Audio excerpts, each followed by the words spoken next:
Alright, hey, second video. I just finished Bioshock Infinite about a day ago, and since this is the fourth time I've actually shot this opening, due to interruptions, I am just gonna kinda skip to the chase and say that I gave myself about a day to process this game. It's actually been almost exactly 24 hours since I finished it, and I would say that the game is essentially as perfect as I could ever see a game being narratively.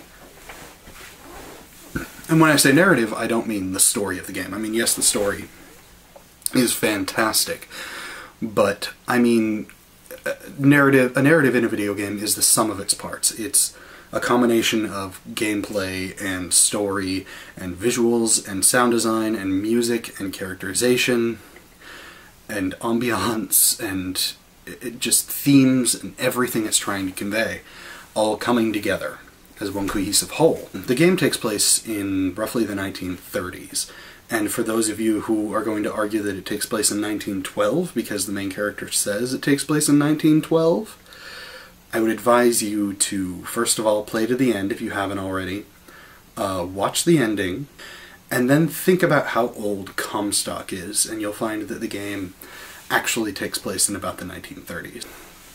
But that's not really the point. The point is that it takes place in the 1930s in a city that roughly equates to, it's like a culmination of Civil War Confederate values. You know, everything feels very much like you are in, like, the early 1900s. And at the same time, when it brings in weird things, which it does, I mean, it's a Bioshock game, of course it does, not the least of which is that you are on a city in the sky.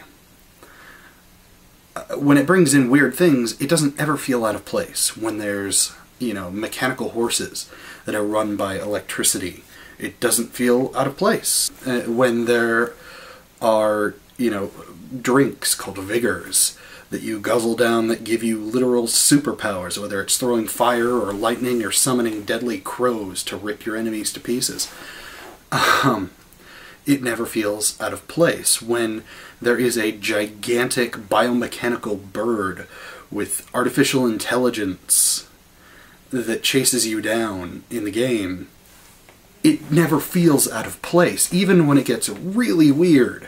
And when I say really weird, those of you who have played the game through to the end understand what I'm talking about. When it brings in quantum theory, it never feels out of place. The game slaps you in the face many times, and it never feels out of place. And when I say it slaps you in the face, I don't just mean with, you know, quantum theory or with gigantic birds. I mean, you know, even just on a basic narrative level, like, for the first probably half an hour to an hour, depending on how long you spend in the first area, you essentially are in a carnival, and everything's very happy, and you're watching this very weirdly healthy society that is effectively run on Confederate values and hatred and racism. And yet everybody is very happy, you know, they pray to their God and the founding fathers and their prophet. And everyone is, in general, just kind of peaceful.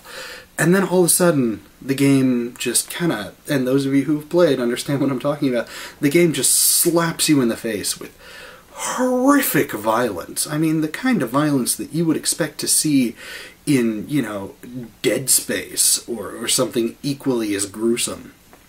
And it's like, it's a sudden shock to your system, but at the same time, you adapt very quickly, and you're like, okay, well, okay, that's a part of the game. That's just how it works. It's part of the overall narrative, and I'm willing to accept that. It's a testament to the entire design team of this game, from top to bottom, you know, whether it be those who modeled everything, or those who came up with the sound, or those who, you know, worked with the Unreal Engine to develop the gameplay. those who came up with the AI for enemies. Whatever your job was, congratulations, because you, together with everyone else, worked to create a nearly perfect game. But that's not really what I'm here to talk about. What I'm actually here to talk about is how I feel this game, it's part of a progressing culture within gaming.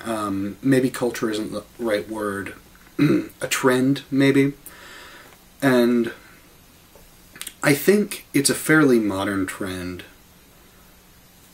and it's a good one. And that is the idea of sort of presenting high concepts within your game. And when I say high concepts, I don't just mean quantum theory. I mean, granted, I think that's part of it.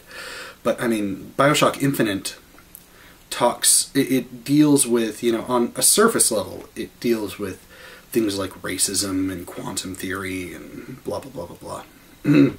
But on a deeper level, the game is essentially about consequences for actions and atonement, you know, whether atonement is possible when you commit horrible acts, how events can change just with, you know, a flick of the wrist.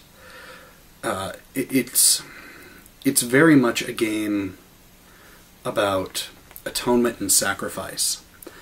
And those of you who have seen the ending, I think, understand exactly what I mean when I say atonement and sacrifice. And not a lot of games deal with that these days. And I really, really like that this game is willing to be mature without attempting to go over the top, you know, mature, like, you know, 90s comics where everything was grim and gritty and it was mature and it was for grown-ups. This is a game for grown-ups, but it's a game for grown-ups who have learned to grow up mentally. It's a game for people who are willing to look at things through a different light and kind of take on the experiences of its protagonists. And I feel like that's kind of been a trend as of late in gaming.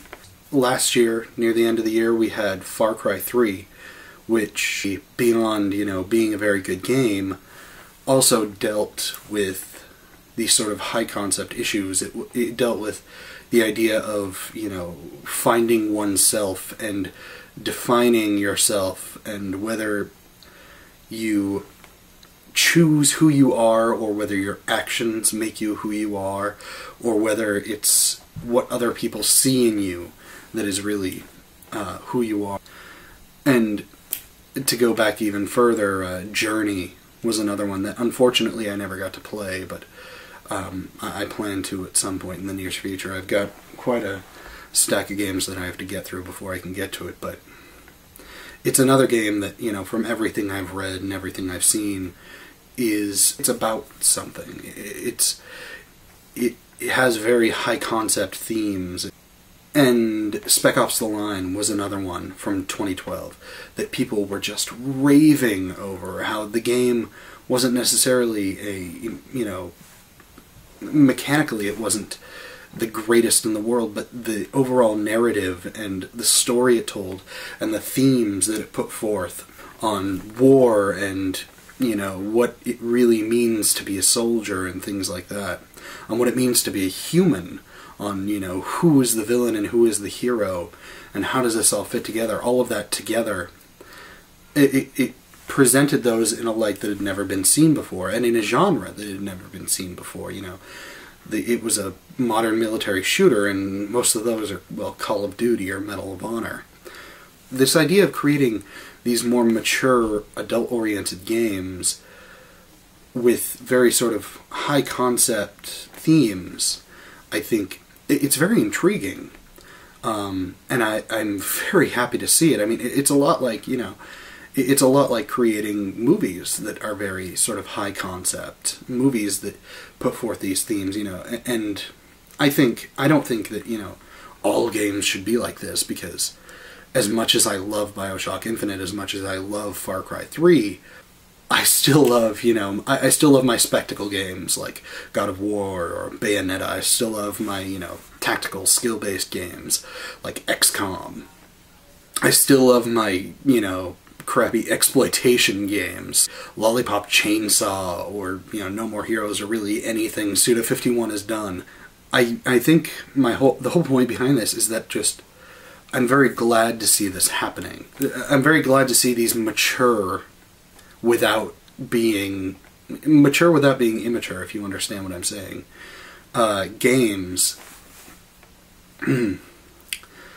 that are just kind of willing to not only be great, you know, not only be, as I said, Bioshock Infinite is a narrative masterpiece. Not only is the game willing to be that, but it's also willing to push the envelope. It's also willing to try to change our perspective on things. And Bioshock Infinite really did make me change my perspective on certain things, like atonement and choice and the idea of destiny, or I guess for those of you who've played the game, constants and variables. You'll likely understand what I mean when I say that. I guess just thank you to everyone who worked on Bioshock Infinite. Thank you for not only creating a great game, but creating a game that I think will help to mature the medium even further than it already has. Anyway, that's it.